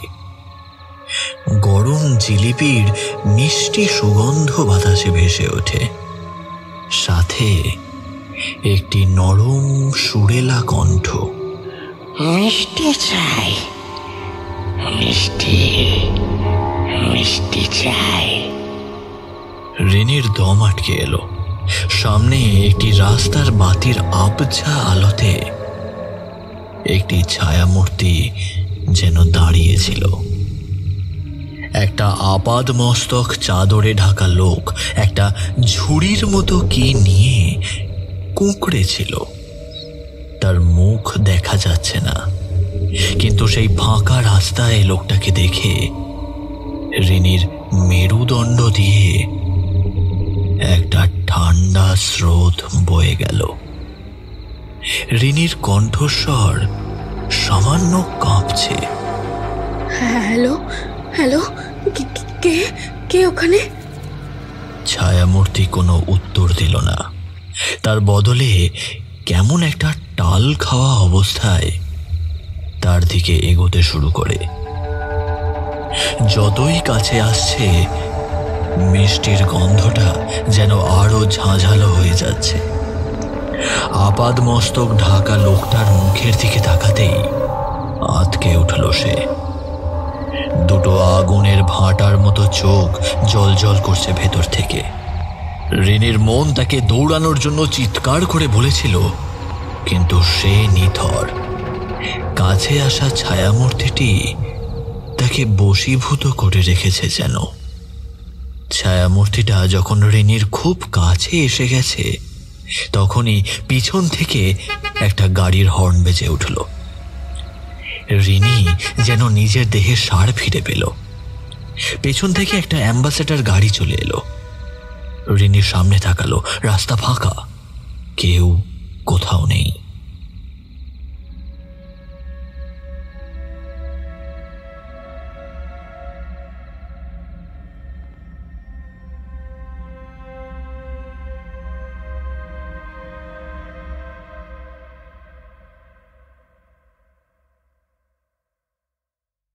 পরের দিন যথারীতি কলেজে পেপার জমা দেওয়া, অ্যাসাইনমেন্ট পুরো করা, বিভিন্ন প্রফেসরদের পিছনে দৌড়ানো, সারাদিন এইভাবেই ব্যস্ত থাকায় সুকান্ত পল্লীতে আর যাওয়া হলো না তাদের দুজনের। অবশেষে বিকেলবেলায় রিনি ফিরে আসে কলেজ থেকে। যখন সে তার দরজার কাছে চাবি নিতে লাগলো, তখন একটা কারণে তার চোখ আটকে পড়ল। দরজার ফ্রেমে একটা কালো পিঁপড়ে ঘুরে বেড়াচ্ছিল। এদিক ওদিক তাকাতেই দেখে তার বাড়ির দরজার পাশ দিয়ে এক গাদা পিঁপড়ে যাচ্ছে। এই তো কিছুদিন আগেই পেস্টিসাইড দিয়ে গেল, এরই মধ্যে আবার। ঘরের ভেতর ঢুকতেই একটা মিষ্টি গন্ধ, হালকা কিন্তু তীব্র গন্ধ, এক মুহূর্তের জন্য নাকে লাগলো রিনির। জিনিসটাকে সে অত গুরুত্ব দিল না। ঘরের ভেতরে রিনি তার ল্যাপটপে কাজ করার সময় আবার দেখল পিঁপড়ে আসছে কোথাও তার ল্যাপটপের ওপর। কিন্তু পিঁপড়েটা সরাতেই আবার দুটো পিঁপড়ে এসে গেছে ল্যাপটপের ওপর। কি হচ্ছে এসব? ওটাকে সরাতেই দেখে হাতের ওপর পিঁপড়ে। এত পিঁপড়ে আসছে কোথা থেকে? চারিদিকে চোখ ফেরাতেই লক্ষ্য করল ঘর বাড়ি সব পিঁপড়েতে ভরে গেছে। ধীরে ধীরে সব পিঁপড়েগুলো এগিয়ে আসছে তার দিকে। আতঙ্কে রিনি চেঁচিয়ে উঠল। সে জেগে উঠল, ঘামে ভিজে গেছে তার সারা শরীর। ল্যাপটপে কাজ করতে গিয়ে চোখ লেগে গিয়েছিল তার।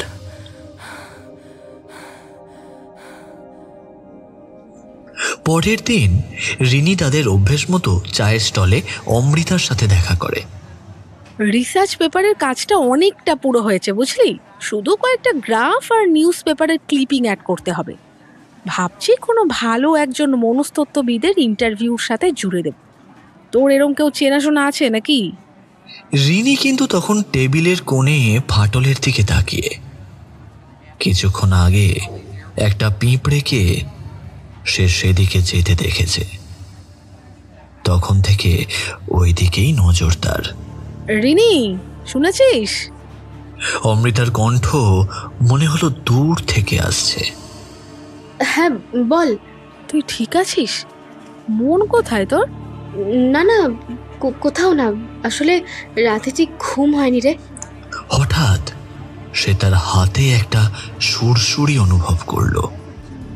নিচের দিকে তাকিয়ে দেখল একটা পিঁপড়ে তার চামড়া জুড়ে ঘুরে বেড়াচ্ছে। রিনি সেটাকে সরিয়ে দিল, কিন্তু অন্য আরেকটা তার জায়গা নিয়েছে, একটার পর আরো একটা। এই রিনি, কি হয়েছে? অমৃতার কণ্ঠে উদ্বেগ ভেসে উঠল। রিনি সাড়া দিতে মুখ খুলল, কিন্তু কোনো কথা বের হলো না। পরিবর্তে সে নিঃশব্দ আতঙ্কে দেখেছিল যখন টেবিলের ফাটল থেকে পিঁপড়েরা তার হাত, তার বুক, তার মুখের ওপর ঝাঁপিয়ে পড়তে শুরু করেছিল। সে অনুভব করতে পারছিল যে সেগুলো তার মুখের মধ্যে বেয়ে যাচ্ছে, তার গলার নিচে তাদের ক্ষুদ্র দেহগুলো তার ফুসফুস পর্যন্ত প্রবেশ করে ভর্তি করছে। রিনি অবশেষে চিৎকার করে ওঠে। সে লাফিয়ে উঠে বন্যভাবে তার শরীর ঝাঁকাতে থাকে। ওদের সরিয়ে দাও, ওদের সরিয়ে দাও, ওদের আমার থেকে সরিয়ে দাও, ওদের সরিয়ে দাও, ওদের সরিয়ে দাও। রিনি, কিচ্ছু নেই এখানে, কি হচ্ছে কি? কিন্তু রিনির কানে তখন কিছুই যাচ্ছে না। পিঁপড়েগুলো এখন সর্বত্র ছড়িয়ে পড়ছে, একের পর এক জড়ো হয়ে বিশাল আকারে ঢিবি তৈরি করছিল, যা রিনির ওপর উপচে পড়ল। মিষ্টি চাই, মিষ্টি। সেই হাড় হিম করা কণ্ঠস্বর বেরিয়ে আসছে সেই কালো পিঁপড়ের ঢিবির ভেতর থেকে। একটা রসে ভেজা পচা গলা হাত যেন এগিয়ে আসছে রিনির দিকে। রিনি চিৎকার করে উঠল। মাটিতে লুটিয়ে পড়ার সাথে সাথে তার গলা থেকে শব্দ বের হওয়া বন্ধ হয়ে গেল। তার চারপাশে চা স্টলের লোকেরা হতবাক নীরবতায় দেখছিল। কেউ বলল মাথায় জল ঢালতে, কেউ বলল ডাক্তার ডাকতে। অমৃতা তার বন্ধুর মাথা নিয়ে বুকে জড়িয়ে ধরল। রিনি প্লিজ, এখানে কিছুই নেই, আমি আছি তোর কাছে, ভয়ের কিছু নেই, এই দেখ। ধীরে ধীরে বাস্তবে ফিরে আসে রিনি। রিনি তখন চায়ের দোকানের মেঝেতে পড়ে অনিয়ন্ত্রিতভাবে কাঁপছে। অমৃতা তাকে দাঁড়াতে সাহায্য করার সাথে সাথে রিনি তাদের চারপাশের গুঞ্জন সম্পর্কে সচেতন হয়ে উঠল। মানসিক বিকৃতি বলে মনে হচ্ছে। আরে না না, ভুলতে পেরেছে, আমাদের গ্রামে এরকম হচ্ছিল। বাজে কথা, এইটা নির্ঘাত নেশা ভাঙটাং করতো, সম্ভবত ড্রাগস। রিনি অমৃতাকে আঁকড়ে ধরল। তার মন খারাপ হয়ে গেল। তার কি হয়েছিল? সে কি সত্যিই পাগল হয়ে যাচ্ছে? অমৃতা সেদিন রিনিকে ঘরে ছেড়ে দিয়ে গেল। এসব কি চলছে তার মাথায়?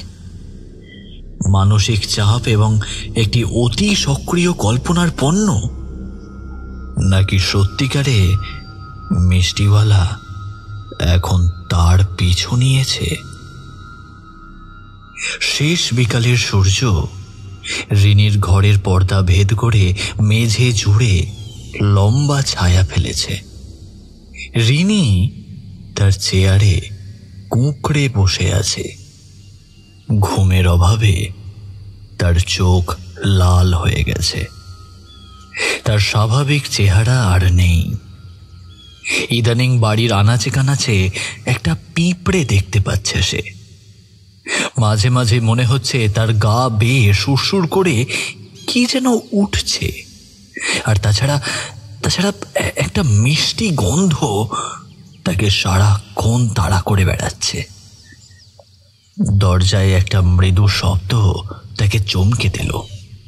রিনি, আমি তুহিন, আমি কি ভিতরে আসতে পারি? বয়ফ্রেন্ডের গলার আওয়াজে রিনি চমকে উঠল। তুহিন দিল্লিতে একটা সম্মেলনে ছিল। তুহিনকে সে এখনকার ঘটনা সেরকমভাবে জানায়নি। হ্যাঁ, ভিতরে এসো। দরজা খুলে গেল আর তুহিন ভেতরে ঢুকল। রিনির অগোছালো চেহারায় তার উষ্ণ হাসি ম্লান হয়ে গেল। এই রিনি, কি হয়েছে তোমার? তোমাকে এরকম দেখাচ্ছে কেন? ধন্যবাদ, ওই গবেষণার কাজটা নিয়ে জাস্ট একটু ব্যস্ত হয়ে পড়েছি। উদ্বেগে তুহিনের কপাল কুঁচকে গেল। সে তার ব্যাগ নামিয়ে তার কাছে গেল, তার কাঁধে একটা হাত রাখল। সে তার ব্যাগের কাছে গিয়ে বলল, হেই, আমি তোমার মনোবল বাড়ানোর জন্য একটা জিনিস এনেছি। ইউনিভার্সিটির কাছের দোকান থেকে তোমার প্রিয় মিষ্টি। তুহিন একটা লাল ফিতে দিয়ে বাঁধা একটা ছোট্ট বাক্স বের করতেই রিনির চোখ বড় হয়ে গেল। মিষ্টির কৌটো যেন নড়াচড়া করছে, যেন এক্ষুনি তার ভেতর থেকে বেরিয়ে আসবে পিঁপড়ে ভর্তি হাত। না! রিনি চিৎকার করে লাফিয়ে উঠল। সে তুহিনের হাত থেকে বাক্সটা ছিনিয়ে নিয়ে ছুঁড়ে দিল দেওয়ালের এক কোণে। বাক্সটি দেওয়ালে ধাক্কা লেগে খুলে ফেটে যায়। মেঝে জুড়ে মিষ্টির টুকরো ছড়িয়ে পড়ে। ওদের সরিয়ে দাও, ওদেরকে আমার কাছ থেকে সরিয়ে দাও, ওদের সরিয়ে দাও। তুহিন নিথর হয়ে দাঁড়িয়ে আছে। সে বিস্মিত। রিনি, কি হচ্ছে? আমি ওগুলো তোর জন্য এনেছিলাম। কিন্তু রিনি তখন যুক্তির বাইরে। সে দৌড়ে তার বিছানায় ঝাঁপিয়ে পড়ে কুঁকড়ে বসে পড়ল। তুমি দেখতে পাচ্ছ না? পিঁপড়া, মিষ্টিওয়ালা আমার জন্য এসছে। তুহিনের বিভ্রান্তি গভীর উদ্বেগে পরিণত হলো। ফোনটা বের করে একটা নাম্বার সে ডায়াল করলো। হ্যাঁ অমৃতা, তুহিন বলছি। রিনির কিছু একটা সমস্যা হয়েছে, তুই একবার আসতে পারবি? পরের কিছু ঘন্টা কিভাবে কাটলো রিনির সেরকম মনে নেই। অমৃতার আশা তার এবং তুহিনের মধ্যে চুপচাপ কথোপকথন সম্পর্কে সে অস্পষ্টভাবে সচেতন ছিল। হ্যালুসিনেশন, স্ট্রেস এবং মনস্তাত্ত্বিক সাহায্যের মতো শব্দগুলো বাতাসে ভেসে উঠছিল, কিন্তু রিনি সেইগুলোতে ফোকাস করতে পারেনি। তার চোখ ছড়িয়ে ছিটিয়ে থাকা মিষ্টির দিকে স্থির ছিল। সে অপেক্ষায় ছিল কখন ওই মিষ্টিগুলোকে পিঁপড়ে খেতে আসবে। অবশেষে অমৃতা বিছানার কাছে এলো। রিনি, আমরা তোকে নিয়ে চিন্তিত। তুহিন এবং আমার মনে হয় তোর একজন সাইকোলজিস্টকে দেখানো উচিত। এটা হ্যালুসিনেশন, এরমভাবে ভয় পাওয়া এগুলো ঠিক নয়। না, তুই বুঝতে পারছিস না, এটা বাস্তব। আমি তাকে দেখেছি, আমি শুনেছি। ও আমাকে মেরে ফেলবে। কাউকে ছাড়বে না। রিনি প্লিজ, যাই ঘটুক না কেন, একজন ভালো ডাক্তার তোমাকে সাহায্য করতে পারে। ডাক্তার দেখাতে তো আর লজ্জার কিছু নেই। কিন্তু রিনি কোনো যুক্তিই মানতে চাইল না। রিনির কণ্ঠস্বর জোরালো হচ্ছে। সে জোর দিয়ে বলল, আমি পাগল নই, আমার কোনো সাইকোলজিস্টের দরকার নেই। আমাকে বিশ্বাস করো তোমরা।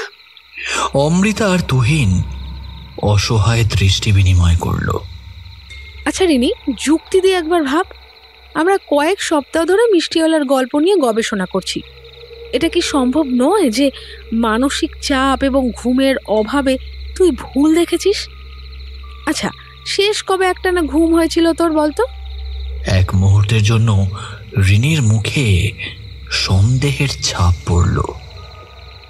সে তার বন্ধুদের বিশ্বাস করতে চাইছিল, তারা যে যুক্তিযুক্ত ব্যাখ্যা দিয়েছে তা গ্রহণ করতে চাইছিল, কিন্তু কিন্তু কি একটা কথা মনে করে সে চিৎকার করে বলে ওঠে, না, তোরা কেউ আমাকে বুঝতে চাইছিস না। তুহিন ওর হাতটা ধরবার জন্য হাত বাড়ালো, কিন্তু রিনি টেনে সরিয়ে দিল। রিনি প্লিজ, আমরা তো শুধু সাহায্য করার চেষ্টা করছি। রিনির বাড়ি থেকে বেরিয়ে যাওয়ার সময় সন্ধ্যার শীতল বাতাস অমৃতার মনের অশান্ত চিন্তাগুলিকে থামাতে পারেনি। তার বন্ধুর এই রকম মানসিক অবস্থা এবং ভয় পেয়ে যাওয়া কোথাও তার মনকে কষ্ট দিয়েছে। রিনিকে যেভাবে হোক সুস্থ করতে হবে। এই রকমভাবে ভুলভাল দেখলে তো মেয়েটা বেঁচে থাকতে পারবে না। কিন্তু রিনি কি সত্যি ভুল দেখেছে? প্রশ্নটা মাথায় আসতেই গায়ে কেমন একটা শিরশিরানি অনুভব হলো অমৃতার। অন্ধকার ফাঁকা রাস্তায় হাঁটতে হাঁটতে অমৃতাও কি তবে এইসব কাল্পনিক গল্পে বিশ্বাস করতে শুরু করলো? না, এইসবের মধ্যে নিজের মনকে ডোবালে চলবে না। নিজেকে এবং রিনিকে ভুল সাব্যস্ত করার জন্য একটা চূড়ান্ত সিদ্ধান্ত নিল সে। গভীর নিঃশ্বাস নিয়ে অমৃতা সামনের অন্ধকারে ঢাকা রাস্তার দিকে চেয়ে ডাকলো, মিষ্টিওয়ালা। তার গলায় হালকা ভয় জড়ানো। মিষ্টিওয়ালা। সে থেমে গেল, চারপাশে তাকালো। দূরের কুকুরগুলো ঘেউ ঘেউ ছাড়া রাস্তা ফাঁকা, নীরব। অমৃতা স্বস্তি অনুভব করল।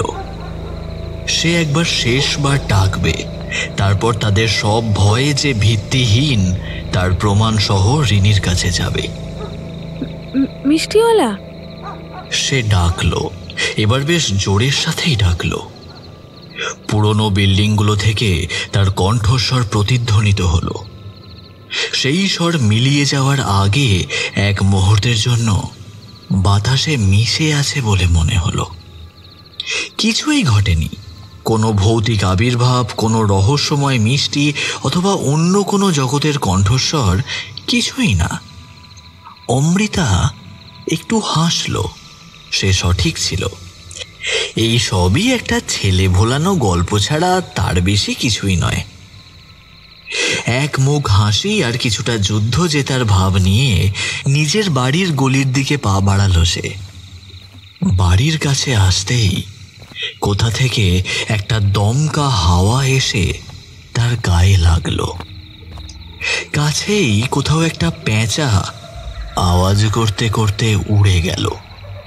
হঠাৎ অমৃতার নাকে এসে লাগলো একটা মিষ্টি গন্ধ, ঠিক যেমন সকাল সকাল ময়রার দোকানে পাওয়া যায় সেই রকম। অমৃতা জিনিসটাকে গ্রাহ্য না করে এগোতেই তার হাতের ওপর সে কিছু একটা অনুভব করল। তাকিয়ে দেখে হাতের ওপর একটা লাল পিঁপড়ে হাঁটাচলা করছে। অমৃতা সেটাকে তৎক্ষণাৎ ঝেড়ে ফেলল, কিন্তু এর পরেই সেই অনুভূতিটা এলো তার পায়ের কাছ থেকে, আর তারপরই পিঠের, আর তারপর ঘাড়ের কাছে। হৃদস্পন্দন বাড়তে লাগলো অমৃতার। সে পাগলের মতো তার জামা কাপড় ঝাড়তে শুরু করলো, আর কাপড়ের মাঝখান থেকে ঝরে পড়ছে গাদা গাদা পিঁপড়ে।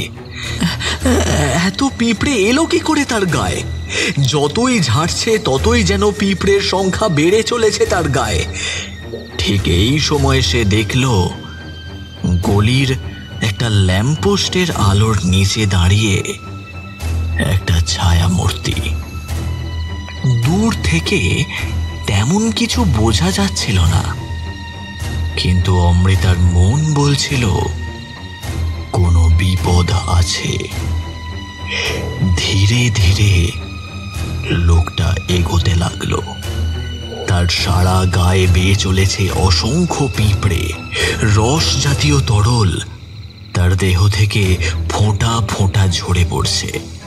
গায়ের মাংস, চামড়া সবই আধ খাওয়া অবস্থায়। একটা চোখ ঝুলে পড়েছে বাইরে, আরেকটির জায়গায় কোটর আগত। মুখের হাঁ থেকে বেরিয়ে আসছে অসংখ্য পিঁপড়ে। অমৃতা চিৎকার করতে চাইল, কিন্তু পারল না। একটু একটু করে যেন এগিয়ে আসছে তার দিকে সেই বীভৎস আকৃতি। চাল চলন যেন কেমন একটা, ঠিক যেন কাঠের পুতুলকে কেউ দড়ি দিয়ে নাড়াচ্ছে। মিষ্টি চাই। মূর্তিটা পিঁপড়ে ভরা মুখ থেকে একটা বীভৎস আওয়াজ বেরিয়ে আসলো। মিষ্টি চাই অমৃতা, মিষ্টি। অমৃতা নড়তে পারছিল না। তার সারা শরীরে অসংখ্য পিঁপড়ে ভরে গেছে। তাদের কামড়ের জ্বালায় চোখ দিয়ে জল বেরিয়ে আসছে অমৃতার। কয়েকটা পিঁপড়ে তার নাক আর কানেও ঢুকে গেছে ইতিমধ্যে। মূর্তিটা তার খুব কাছে চলে আসে। তার সারা গা থেকে ঝরে পড়ছে সেই আঠালো এক ধরনের রস। অমৃতার দৃষ্টি ঝাপসা হয়ে আসছে। পিঁপড়েরা তার মুখে ঢোকা আরম্ভ করে।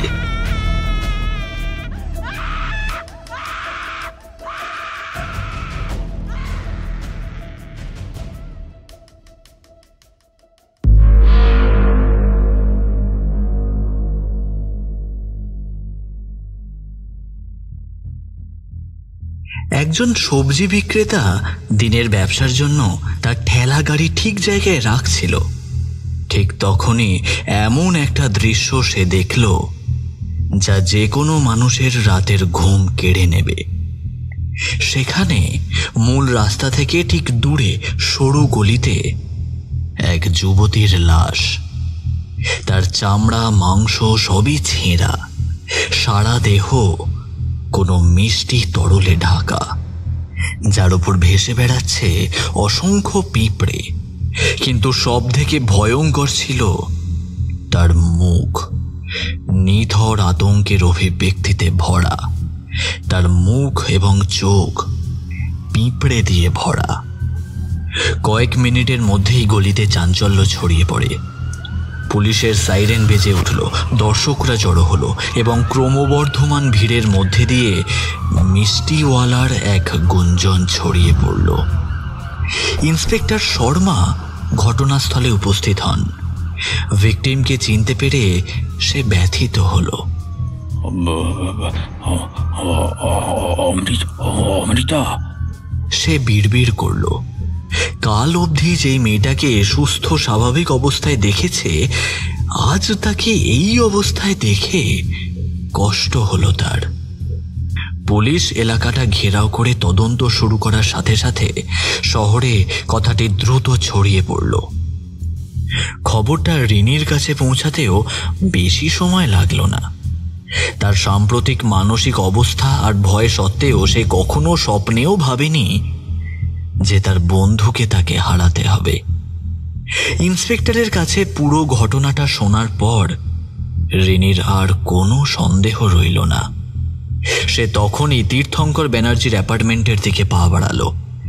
কেউ যদি তাকে কোনো সাহায্য করতে পারে তাহলে সে হলো একমাত্র তীর্থঙ্কর।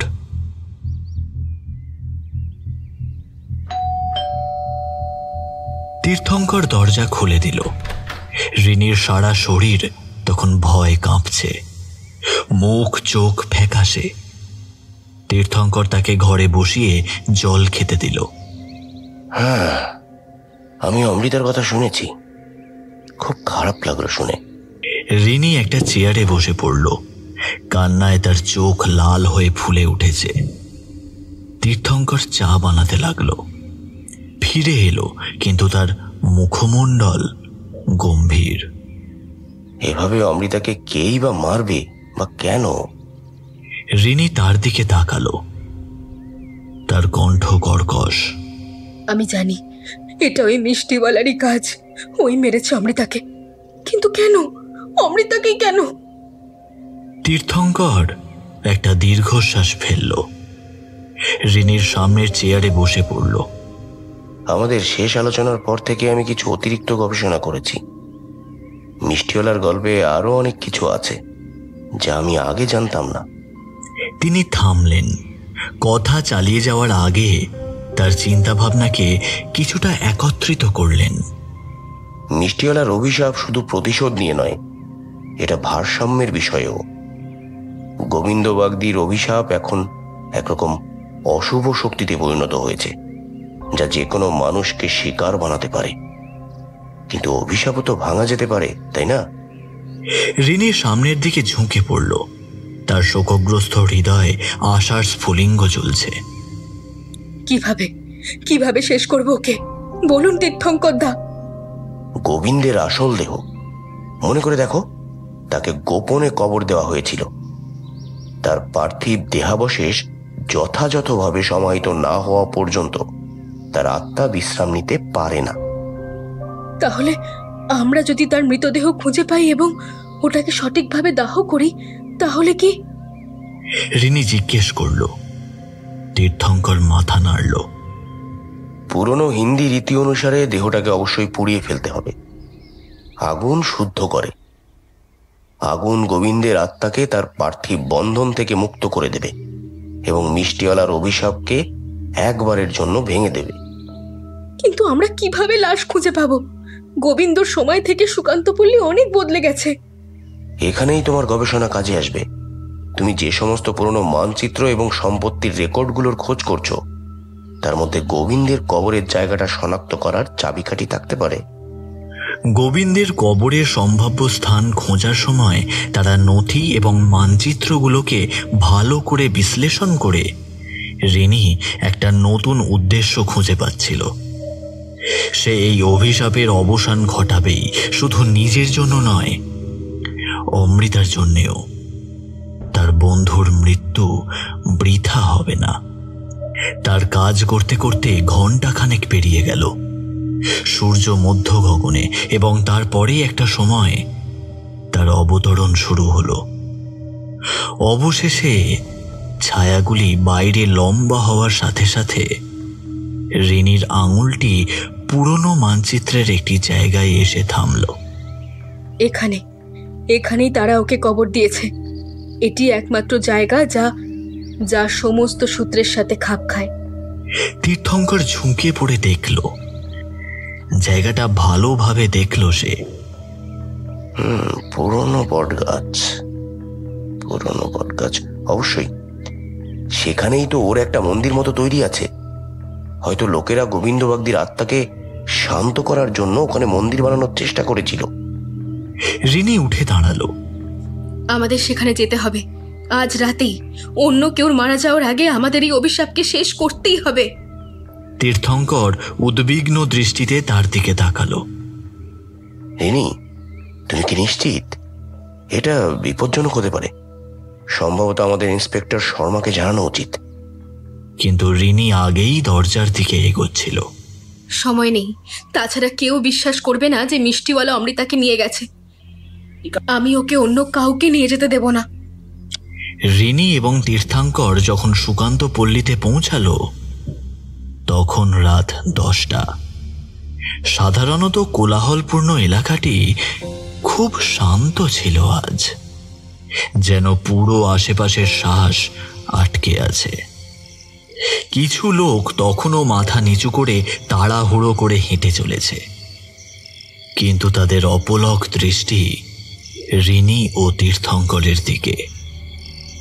রিনি তার হাতে পুরনো মানচিত্রটি আঁকড়ে ধরেছে। তার হাতের মুঠো উত্তেজনায় সাদা।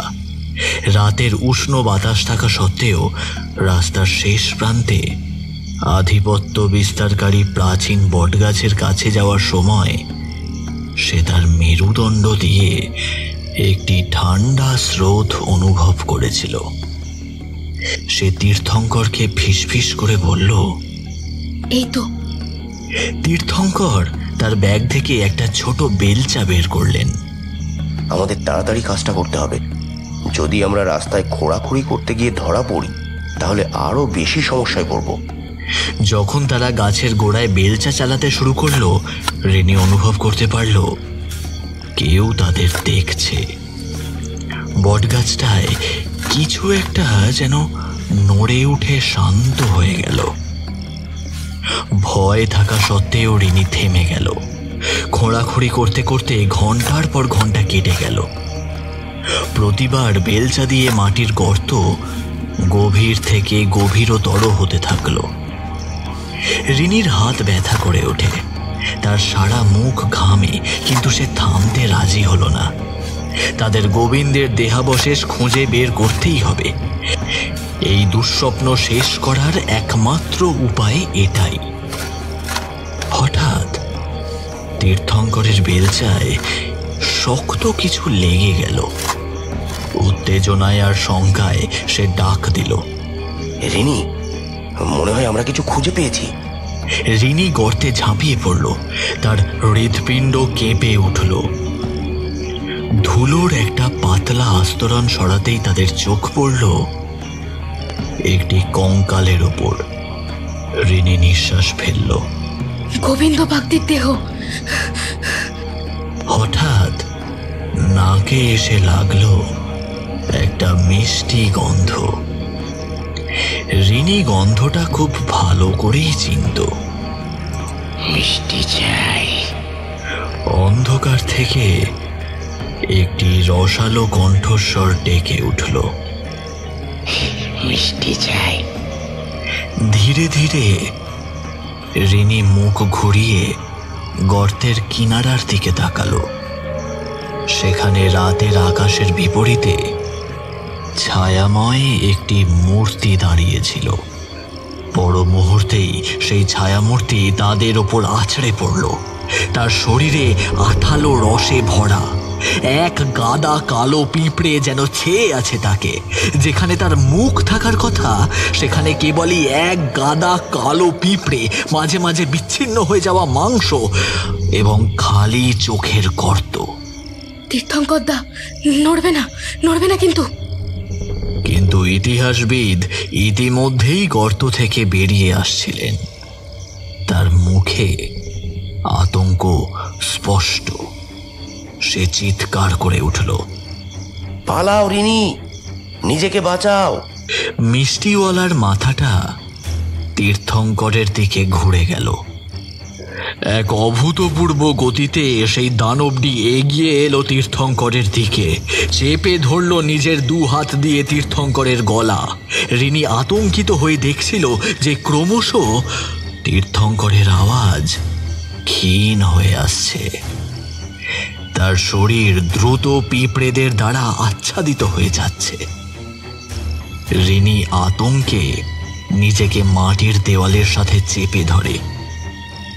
হঠাৎ তার নজর পড়ে সামনে থাকা কঙ্কালটার দিকে। সেই মুহূর্তে সে জানতো তাকে কি করতে হবে। রিনি নিজের ব্যাগের ভেতর থেকে লাইটারটার খোঁজ শুরু করে। লাইটারটা হাতে আসতেই সে এগিয়ে গিয়ে দাঁড়ায় কঙ্কালটার সামনে। সে লাইটারটা জ্বালালো, সেই সঙ্গে ফিসফিস করে বলল, আমাকে ক্ষমা করে দাও গোবিন্দ, তোমার কিন্তু বিশ্রাম নেওয়ার সময় হয়েছে। মিষ্টিওয়ালা ঘুরে তাকাতেই রিনি লাইটার ছুঁড়ে দিল কঙ্কালগুলোর ওপর। মুহূর্তের মধ্যে দাউ দাউ করে জ্বলে উঠল আগুন। মিষ্টিওয়ালার পিছিয়ে যাওয়ার সাথে সাথে হাজারো চিৎকারের শব্দের মতো একটি শব্দ বাতাসে ভরে গেল। পিঁপড়েরা তার শরীর ছেড়ে দূরে সরে যেতে শুরু করে। ভয়ঙ্কর অবয়বের নিচে একটি স্নিগ্ধ শান্ত মানুষের রূপের আভাস পাওয়া যায়। রিনি তীর্থঙ্করকে নিয়ে গর্ত থেকে বেরিয়ে এলো, কাশতে কাশতে এবং হাঁপাতে হাঁপাতে। আগুন দ্রুত ছড়িয়ে পড়ে। অভিশপ্ত মিষ্টি দোকানের হাড় এবং ভৌতিক রূপ দুটোই মিলিয়ে যায় সেই আগুনের ধোঁয়ায়। গোবিন্দ বাগদি অবশেষে মুক্ত হলো সেই অভিশাপ থেকে, যা তাকে এতদিন ধরে বেঁধে রেখেছিল। আগুন যত তাড়াতাড়ি শুরু হয়েছিল তত তাড়াতাড়ি নিভে গেল। ছাই এবং গভীর নীরবতা ছাড়া আর কিছুই রাখল না। রিনি তার হাঁটু মুড়ে বসে পড়ল।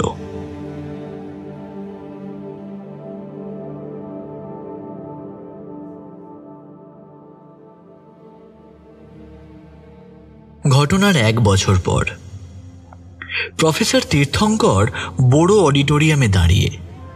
পিছনে স্লাইড শো চলছে মিষ্টিওয়ালার বিভিন্ন ছবির। তাহলে আপনারা বুঝতেই পারছেন কিভাবে মিষ্টিওয়ালার সেই সময়কার নিচু জাত আর ছোঁয়াছুঁয়ির সেই সামাজিক সমস্যা ছিল। সেটার থেকে বলা ভালো সেটার বিরুদ্ধে জন্মানো একটা লোককথা। আজকালকার সময় যেমন আমরা কোনো সমাজের খারাপ দিকটা তুলে ধরার জন্য সিনেমার ব্যবহার করি, ঠিক সেরকমই। অন্ধকারের মধ্যে থেকে কেউ একজন বলে উঠল, তাহলে আপনি কি বলতে চান? মিষ্টিওয়ালার কোনো অস্তিত্ব নেই? দেখুন, রামায়ণ মহাভারতের ঘটনাগুলোর একটাই যৌগিক ব্যাখ্যা আছে। রামকৃষ্ণ ঠাকুর বলতেন, 2 পা আগে রাম হাঁটছেন, কিন্তু সীতারূপী মায়া মাঝে হাঁটছেন বলে মানুষ তাকে দেখতে পায় না। আবার হনুমান বায়ুপুত্র বা প্রাণবায়ু, এরকম ব্যাখ্যা আপনারা পাবেন, কিন্তু তার মানে এই নয় ঘটনাগুলো কোনো ঐতিহাসিক প্রমাণ নেই। আর গোবিন্দ বাগদির প্রমাণ তো আপনাদের সামনেই দিলাম। আজকের মতো সভা এখানেই শেষ করতে হচ্ছে। ক্ষমা করবেন বেশি সময় আপনাদের সকলকে না দিতে পারার জন্য। প্রফেসর তীর্থঙ্কর গাড়ির জন্য বাইরে অপেক্ষা করছিলেন। হঠাৎ পেছন থেকে সেই ভদ্রলোক এসে ওনাকে ডাকলো। নমস্কার প্রফেসর, আমার নাম হিতেন চ্যাটার্জি। কিছু মনে না করলে একটা প্রশ্ন করব? তীর্থঙ্কর ফোনের দিকে তাকালো। ট্যাক্সি আসতে এখনো 2 মিনিট লাগবে। বলুন। এই মিষ্টিওয়ালার গল্পটা কি আদেও সত্যি? এবার সত্যি কি মিথ্যা বিচার সাপেক্ষ। আমি জঙ্গলে গেলাম, গিয়ে ময়ূর দেখলাম। আপনি গেলেন, আপনি দেখতে পেলেন না। এবার আপনি ভাবতেই পারেন আমি মিথ্যা বলছি, কিন্তু আমার জন্য তো ময়ূরের অস্তিত্ব আছে নাকি? তার মানে আপনি মিষ্টিওয়ালাকে দেখেছেন, তাই তো? সব গল্পের পেছনেই কোনো সত্যি থাকে। ঘুরিয়ে পেঁচিয়ে কথা না বলে সোজা বলুন না মশাই। তীর্থঙ্করের গাড়ি এসে দাঁড়ালো। আচ্ছা দেখুন, আপনি যদি খোলা মনে ব্যাপারটা বুঝতে আসেন তাহলে কথা বলবো। তর্কের জন্য আমার সময় নেই। আর বিশ্বাস না করলে আমার বইটা পড়ে নিন, ওখানে লেখা আছে সব কিছুই। হ্যাঁ ধুস, ওখানে তো আপনি বলেছেন যে অন্ধকার ফাঁকা রাস্তায় 3 বার ডাক দিলেই নাকি সে আসবে। তা কি হয় নাকি মশাই? হিতেন আরো কিছু বলতো, কিন্তু তীর্থঙ্কর ততক্ষণে গাড়ির মধ্যে উঠে বসেছে। গাড়ি অন্ধকার রাস্তার মাঝে অদৃশ্য হয়ে গেল আওয়াজ করে। যত সব বোগাস গল্প বই লিখে রেখেছে, বিক্রি করানোর জন্য সত্যি ঘটনা বলে চালাচ্ছে। এই বলে হিতেন একটা ব্যঙ্গের হাসি হাসল। তারপর 3 বার জোরে জোরে ডাকলো, মিষ্টিওয়ালা, ও মিষ্টিওয়ালা। কি হে ভাই, দুটো চমচম দিয়ে যাও না গো। আরে ও মিষ্টিওয়ালা, আরে আরে আরে আদেও কি আছো নাকি তুমি, নাকি ট্যাক্সি করে বাড়ি চলে গেছো? এই বলে হাসতে হাসতে হিতেন পিছনে ঘুরে বাড়ির দিকে এগোতে গেল। হঠাৎ সে দেখল তার হাতের ওপর একটা পিঁপড়ে যেন সুরসুর করছে।